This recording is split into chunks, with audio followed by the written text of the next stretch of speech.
സാറേ, NSSൻ്റെ ഒരു പിന്തുണ അയ്യപ്പ സംഗമത്തിന് കിട്ടിയിരിക്കുന്നു. അതിൽ ബഹുമാനപ്പെട്ട സുകുമാരൻ നായർ, ഞാൻ ബഹുമാനപ്പെട്ട എന്ന് പറയുന്നത് ഒരു ജാതി ജനറൽ സെക്രട്ടറിയാണ്. അദ്ദേഹം ഒരു പ്രായം ചെന്ന ഒരാളല്ലേ. നമ്മൾ ബഹുമാനപ്പെട്ട സുകുമാരൻ നായർക്ക് അതിനകത്ത് എന്തോ ഒരു സ്വാർത്ഥത ഒളിച്ചിരിക്കുന്നില്ലേ എന്ന് നമുക്ക് തോന്നുന്നുണ്ട്. അപ്പോൾ ഈ പറയുന്ന പാർട്ടിയുടെ സെക്രട്ടറി പറയുന്നത് അയ്യപ്പൻ്റെ അനുഗ്രഹവും ഉണ്ടാവും, എല്ലാവരുടെ അനുഗ്രഹവും ഉണ്ടാവും, മൂന്നാമത് ഭരണം ഞങ്ങൾക്ക് കിട്ടും എന്നാണ് പറയുന്നത്. മൂന്നാമത് ഭരണം കിട്ടിയില്ലെങ്കിൽ സെക്രട്ടറി പണി കളയേണ്ടി വരും, എടുത്ത് കളയും വെളിയിൽ. അത് ഈ NSS ഇന്നലെ എടുത്ത നിലപാട്, വൈസ് പ്രസിഡൻ്റ് കൂടെ പുറത്തു വന്ന നിലപാട്, 2-3 സ്റ്റേറ്റ്മെൻറ്റുകൾ വന്നു സുകുമാരൻ നായർ സാറിൻ്റെ NSSൻ്റെ ആയിട്ട്. ഒന്ന്, കേരളം കണ്ട ഏറ്റവും നല്ല മുഖ്യമന്ത്രി EK നായനാർ. കേരളം കണ്ട ഏറ്റവും നല്ല മുഖ്യമന്ത്രി. അത് ചിലപ്പോൾ ശരിയായിരിക്കാം, അത് ശരിയോ തെറ്റെന്നുള്ള നമുക്ക് അത് പിന്നെ പറയാം. ഇതുവരെ പറയാതിരുന്ന ഇപ്പോൾ ചാടിക്കറി പറയേണ്ട ആവശ്യമില്ലല്ലോ. അതാണ് നമ്മൾ ഉദ്ദേശിക്കുന്നത്. ഈ ഗവൺമെൻറ്റിൽ നിന്ന്, അതായത് പിണറായി വിജയൻ നയിക്കുന്ന ഈ ഗവൺമെൻറ്റിൽ നിന്നും എല്ലാ സഹായവും കിട്ടിയിട്ടുണ്ട്. ആർക്ക്? NSSന് ഒത്തിരി സഹായങ്ങൾ കിട്ടിയിട്ടുണ്ട്. ഏറ്റവും പ്രധാനപ്പെട്ട, ഏറ്റവും അടിവരയിടേണ്ട ഒരു സ്റ്റേറ്റ്മെൻറ്റ്, ശബരിമലയിൽ ആചാരലംഘനം അനുവദിക്കില്ല എന്ന വാക്ക് കൊടുത്തിട്ടുണ്ട്. ആരായിരിക്കും എന്ന് പറയുന്നില്ല, LDFൽ അല്ലെങ്കിൽ പിണറായി വിജയനായിരിക്കണം കൊടുത്തിരിക്കുന്നത്.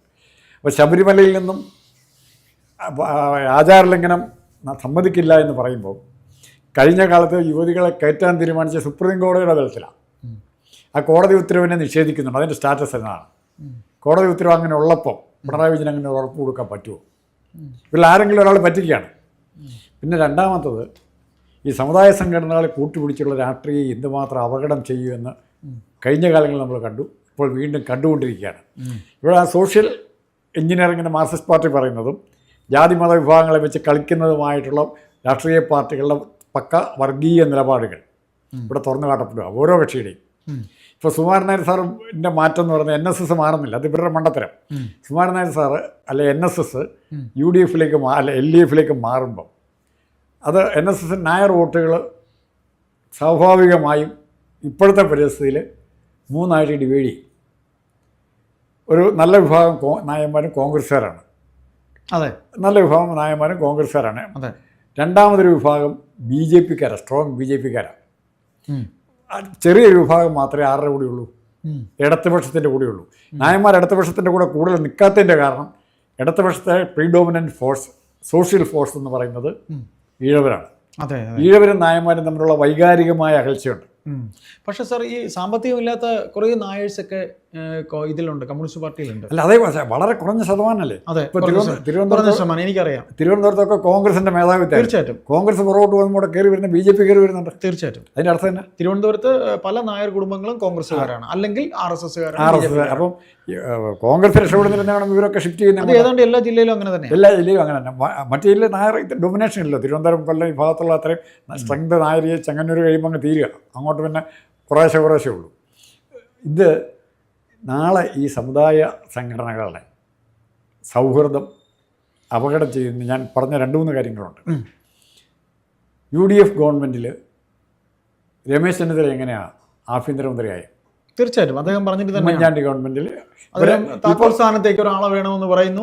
അന്ന് വരെ കൃത്യമായി ഭരിച്ചുകൊണ്ടിരുന്ന തിരുവഞ്ചൂരിനെ മാറ്റുന്നു. തിരുവഞ്ചൂർ ഏറ്റവും നല്ല ആഭ്യന്തരമന്ത്രിയായിരുന്നു തിരുവഞ്ചൂർ. TP കേസിലെ പ്രതികളെ പിടിച്ചത് അദ്ദേഹമല്ല, വേറെ ആരെങ്കിലും ആയിരുന്നു ഈ പിടിക്കുക. അപ്പം ആ തിരുവഞ്ചൂരിനെ മാറ്റിക്കൊണ്ട് രമേശ് ചെന്നിത്തല കൊണ്ട്, അപ്പോൾ നായർ വേണമെന്നല്ല, നല്ല നായർ ഭരിക്കണം എന്നുള്ളതല്ല അദ്ദേഹം ഇഷ്ടപ്പെടുന്ന നായർ. അതെ, നല്ലൊരു ഭരണാധികാരി അല്ല ഉദ്ദേശിച്ചത്. അല്ല, അദ്ദേഹം സുകുമാരൻ നായരുടെ താളത്തിന് തുള്ളുന്ന നായർ. അതുണ്ടാക്കിയ ഡാമേജ് ഭയങ്കരമല്ലേ. മുസ്ലിം ലീഗ് ഇപ്പോൾ 5ാം മന്ത്രിസ്ഥാനം ചോദിച്ചു വരുന്നു. ഇത് രണ്ടും കൂടെ ജനങ്ങളിലുണ്ടാക്കിയ അവമതിപ്പ് തീർച്ചയായിട്ടും എത്രയെന്ന് ഈ നേതാക്കന്മാർക്ക് മനസ്സിലാക്കാൻ പറ്റിയിട്ടില്ല എന്നുള്ളതാണ്. അതെ, ഇപ്പോഴും പറ്റിയിട്ടില്ല. ഇനി ഈ നായർ ഷിഫ്റ്റ് ചെയ്യുമെന്ന് ഇനി ഇവരുടെ രാഷ്ട്രീയക്കാരോട് തെറ്റിദ്ധാരണ. സുകുമാരൻ നായർ ഇങ്ങനെ പറഞ്ഞുകൊണ്ട് നാളെ നായന്മാരെല്ലാം അവർക്ക് വേണ്ടപ്പെട്ട ഏതെങ്കിലും സ്ഥാനാർത്ഥി എവിടെയെങ്കിലും മത്സരിച്ചാൽ വോട്ട് ചെയ്യുന്ന വരും. പൊതുവായി നായന്മാർ ഇന്നത്തെ പരിസ്ഥിതിയിൽ പിണറായി വിജയൻ്റെ LDFലേക്ക് ഈ ഒരിക്കലും ഷിഫ്റ്റ് ചെയ്യാൻ പോകുന്നില്ല. സുകുമാരൻ നായരും ഡോക്ടർ സുജാതയും കാണും. അപ്പോൾ ഈ ഡോക്ടർ സുജാതയ്ക്കയുടെ ആവശ്യങ്ങൾക്ക് വേണ്ടിയാണ് യഥാർത്ഥത്തിൽ NSSനോട് ജനറൽ സെക്രട്ടറി ആക്കാൻ ഉദ്ദേശിക്കുന്നത്. ആരെ സാർ, ഇത് UDF ഭരണകാലത്ത് ഉമ്മൻചാണ്ടി അടുത്ത് ഇതേപോലൊരു ആവശ്യത്തിന് പോയതല്ലേ? എൻ്റെ ഓർമ്മ ശരിയാണെങ്കിൽ അത് ഞാൻ പെട്ടെന്ന് മറന്നുപോയി. അല്ലല്ല, ഇത് സുജാതയ്ക്ക് നാളെ NSSൻ്റെ ജനറൽ സെക്രട്ടറി ആകണം. ആ ആഗ്രഹം പലരോടും പ്രകടിപ്പിച്ചു കഴിഞ്ഞു.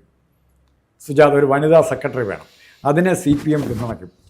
ആ നീക്കത്തെ CPM പിന്തുണയ്ക്കും. ഇതൊന്നും നടന്നില്ലെങ്കിൽ പോലും ഇന്നത്തെ എല്ലാവരും മനസ്സിൽ ഒളിച്ചു വയ്ക്കുന്നൊരു ആഗ്രഹമുണ്ട്, ഒരു MLA ആകുക, മന്ത്രിയാകുക. സുജാത എവിടെയെങ്കിലും നിർത്തി മത്സരിപ്പിക്കത്തില്ലേ? ഇപ്പം ആറന്മുളയോ ചെങ്ങന്നൂർ എവിടെ വേണോ മത്സരിപ്പിക്കാം.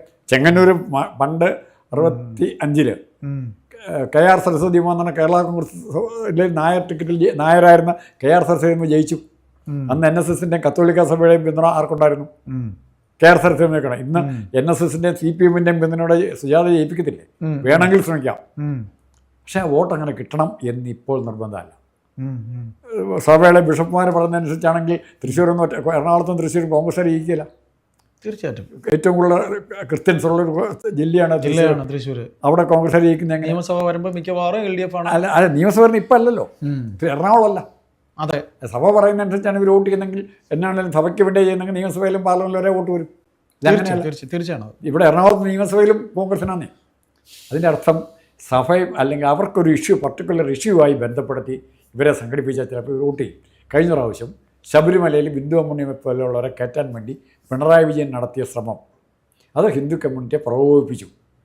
സ്വാഭാവികമായും ഹിന്ദു കമ്മ്യൂണിറ്റി പക്ഷേ സാർ അത് അന്ന് കഴിഞ്ഞ നിയമസഭയിൽ അത് വോട്ടായിട്ട് വന്നില്ല സാർ. അത് ഈ പറയുന്ന പ്രളയവും അതും ഇതും പനിയും ഉപ്പയും അതിലൊക്കെ ഇവർ ചെയ്ത ഒരു മിഷണറി പാർലമെന്റിലേക്ക് ഭയങ്കരമായിട്ട് പാർലമെന്റിലേക്ക് മാറി.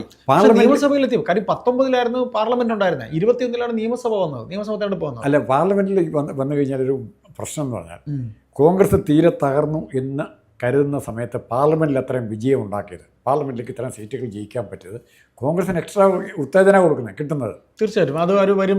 രാഹുൽ ഗാന്ധി വയനാട് മത്സരിച്ച് അദ്ദേഹം പ്രധാനമന്ത്രിയാവും. അപ്പോൾ അതുപോലത്തെ ഉത്തേജനം പാർലമെന്റ് ഇലക്ഷനിൽ നിന്ന് കിട്ടിയ കോൺഗ്രസ് പക്ഷേ 21 ഇത് കൊണ്ട് കളഞ്ഞു. സാർ, അപ്പോൾ നമുക്ക് കാര്യത്തിലേക്ക് തന്നെ വരാം. അപ്പോൾ നമ്മുടെ സംശയം NSSൽ ഇങ്ങനെ സുകുമാരൻ നായരുടെ ഈ പ്രഖ്യാപനം അവർക്ക് തന്നെ അറിയാം അതൊരു സ്വാർത്ഥതയ്ക്ക് വേണ്ടിയാണ് എന്നുള്ളത്. അല്ല അവർ അറിഞ്ഞാൽ കുഴപ്പമില്ല, നാട്ടുകാർക്കും ഇതറിയാമെന്നുള്ള പ്രശ്നം. വോട്ട് ചെയ്യാൻ പോകുന്ന നാട്ടുകാർക്കും ഇവരുടെ കളികൾ മനസ്സിലാകും. അതിൻ്റെ ഫലമായിട്ട് സുകുമാരൻ നായർ സാർ ഇപ്പുറം വരുന്നതിൻ്റെ പേരിൽ 1000 വോട്ട് അല്ലെങ്കിൽ 10,000 വോട്ട് പോലും ഇടതുപക്ഷത്തേക്ക് മാറില്ല. 1000 വോട്ട് 10,000 വോട്ട് പോലും മാറത്തില്ല. ഒന്നുകിൽ അതുപോലെ രണ്ടാമത്തെ ഘട്ടം ഇടതുപക്ഷത്തിന് ഉണ്ടാകാൻ പോകുന്ന സുകുമാരൻ നായർ ഉണ്ടാകാൻ പോകുന്ന ഏറ്റവും വലിയ അപകടം NSS സജീവമായി ഇതിൻ്റെ ഇടതുപക്ഷത്തിൻ്റെ ആളാകുന്നു എന്ന് പറഞ്ഞാൽ NSSനെ വെറുക്കുന്ന ഈഴവരോടാണ്. അതാണ് സാർ ഞാൻ ചോദിച്ചത്. അവരവിടുന്ന് സലാം പറയും. ഒന്നാമത് വെള്ളാപ്പള്ളി ഇപ്പോൾ കയറി പിടിച്ചിരിക്കുക. വെള്ളാപ്പള്ളിയുടെ കേസുകളൊക്കെ ഉള്ളതുകൊണ്ട് വെള്ളാപ്പള്ളിയും സുകുമാരൻ നായരുമായിട്ടുള്ള ശത്രുത അല്ലെ വർത്തമാനം. വെള്ളാപ്പള്ളി എത്ര പുച്ഛത്തോടെ അയാളെ പറ്റി പറഞ്ഞിരിക്കുന്നത്. അപ്പോൾ സുകുമാരൻ നായരെ അക്കോമഡേറ്റ് ചെയ്യാൻ ഡയറക്റ്റായിട്ട് വെള്ളാപ്പള്ളിയായിട്ട് കൂട്ടുകൂടി കൊണ്ടുവരാൻ പറ്റില്ല. അതിനുള്ള എളുപ്പ വഴിയാണ് നോക്കുന്നത്. വോട്ടായിട്ട് കിട്ടുമോ എന്നുള്ളത് കാത്തിരുന്ന് കാണാം.